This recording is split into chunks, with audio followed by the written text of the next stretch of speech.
Coming up on UT10 News, Legal Services now has students covered for an extra semester. And we also get an inside look at the food pantry available to students in need.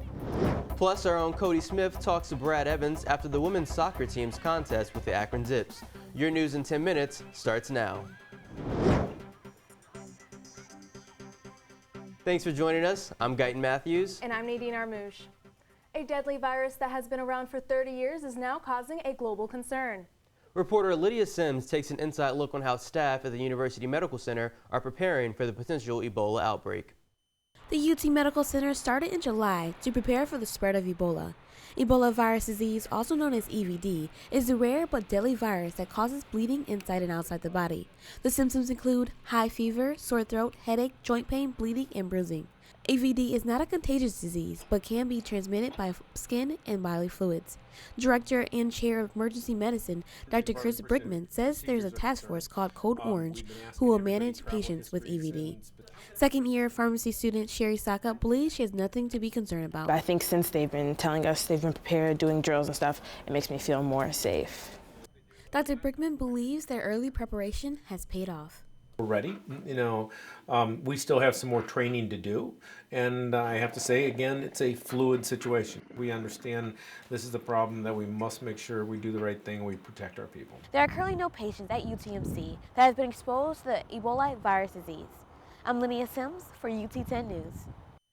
Student employees have made complaints to their management about raises, inconsistent paychecks, and employee morale. I looked into the issues addressed by these UT students. I've always had to go to them and keep up with them to get my pay increase. This is what Chanda Hunter, a former University of Toledo student employee of 3 years, said when discussing working for Aramark. Aramark is a company that provides the dining for UT. Hunter says that although the issues get resolved after being addressed, some things just don't change. There's a lot of students who have filed complaints or who have went to the office to speak to them, and it's just not, things aren't getting communicated. And most of the time I got paid right, but there was times where my raise wasn't put in or I would miss hours, so I would have to put it in the next check, and it just got repetitive to the point where I just was like, I'm kind of over it. Aramark pays their employees on a weekly basis, and what used to be a 25-cent raise for every consecutive semester worked is now a 2% income raise. Another student worker, who we will keep anonymous, says that the student workers are upset that they aren't being treated like other workers who aren't students. Overall, I think Aramark tries to treat their employees the right way, but there are definitely issues when it comes to the discrepancies between union workers and student workers. They just aren't, they're put on the back burner, and union workers are focused more on because they know that if they do something wrong for the union workers that they can possibly get sued, whereas when it comes to students, they kind of don't worry about them.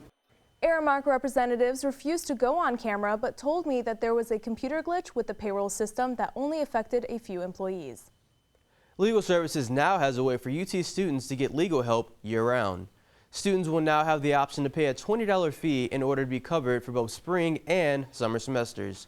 Students don't need to be enrolled in summer classes in order to be eligible. Management attorney at UT Legal Services, Charlon Dewberry, says the office is always looking for ways to expand its services to students. Students will have legal issues or problems come up during the summer months, but because of maybe financial limitations that they have, they can't afford to be going to school during the summer. Students will have a choice of opting in for the summer coverage upon registration for their spring semester. The UT College of Law is cutting the tuition by 13% for the 2015 academic year. For in-state students, tuition will now be $17,900 per year. This will make Toledo's in-state tuition the lowest of any school in Ohio, Indiana, and Michigan.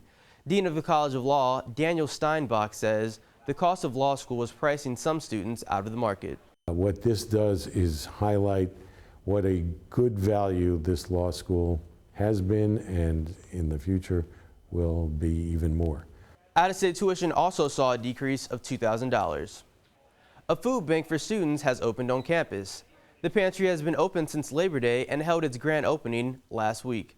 It's located in the lower level of the Interfaith Center next to Lot 13. Head of the UT Student Food Pantry, Sabina Serratos, encourages students not to hesitate if they need assistance. Any student that's hungry, any student that says, hey, I don't have any food in my refrigerator, I don't have a meal for today or for the next couple of days, they produce a valid student ID and we will welcome them with open arms. We will feed them. If you are in genuine need, visit the UT10 News website for more information. The Toledo Marching Band put on a show this past weekend, except this time it wasn't at the Glass Bowl. Sounds of the Stadium was held at the Valentine Theater on Saturday for the second consecutive year. The band showcased to family, friends, and fans the music selections they have been working on all season. They performed over 20 music selections from a variety of genres, including rock, jazz, classical, traditional, and even pop. Some classical things mixed in, particularly with some of our traditional tunes, but certainly with the programs that we worked up this year, there's a lot of sort of stuff that you'd be accustomed to hearing on the radio. The Rockets Marching Band performed songs from featured artists Michael Jackson, One Republic, and Pharrell. The band will be back in action this Saturday, leading the homecoming parade and performing at halftime.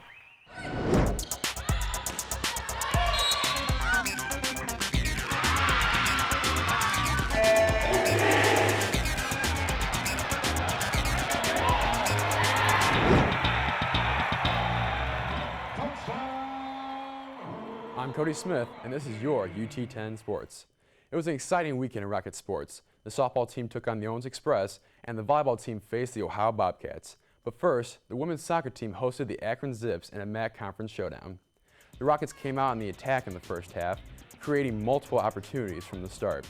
Forward Angelica Hernandez delivers the cross to midfielder Isabella Echeverri, who fires it just off the top of the crossbar. Later in the half, midfielder Megan Connor boots the corner kick on point, but was headed away by the Akron defender to prevent the goal. The Rockets would break through the Akron defense in the 32nd minute with a beautiful strike from midfielder Jerry Sinjinski to put UT up 1-0. The Zips would try to answer, but UT goalkeeper Sam Tiongson was relentless with his diving save to preserve the lead. In the second half, the Rockets wasted no time as they scored 2 quick goals within 2 minutes of each other, including a nice header by Echeverri just out of the goalkeeper's reach to take a commanding 3-zip lead.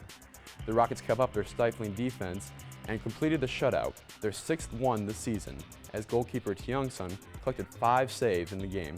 Head coach Brad Evans explained the impact a good goalkeeper has on a game.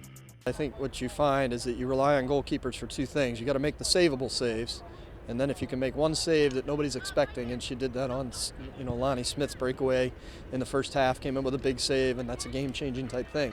The ladies go on the road for their next game, October 25th at Kent State.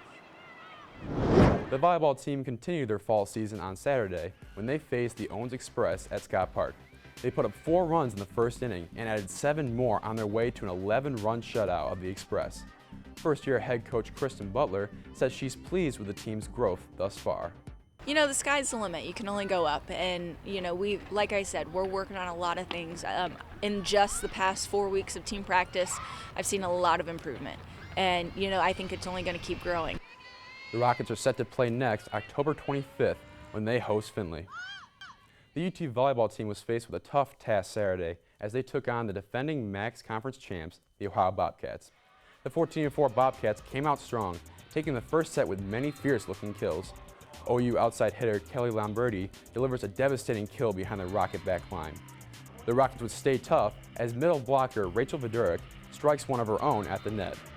Right side hitter Sage Thomas steps up to the net and gets a resounding block for UT. But Lamberti and the Bobcats were too much for the Rockets as OU won in 3 sets. UT coach Greg Smith says playing so many freshmen requires great patience and development. We don't see the dramatic changes so much as a person's ability to hit, pass, whether play defense, whatever the case would be. That will happen in the spring. The women look to improve on Thursday against Miami of Ohio.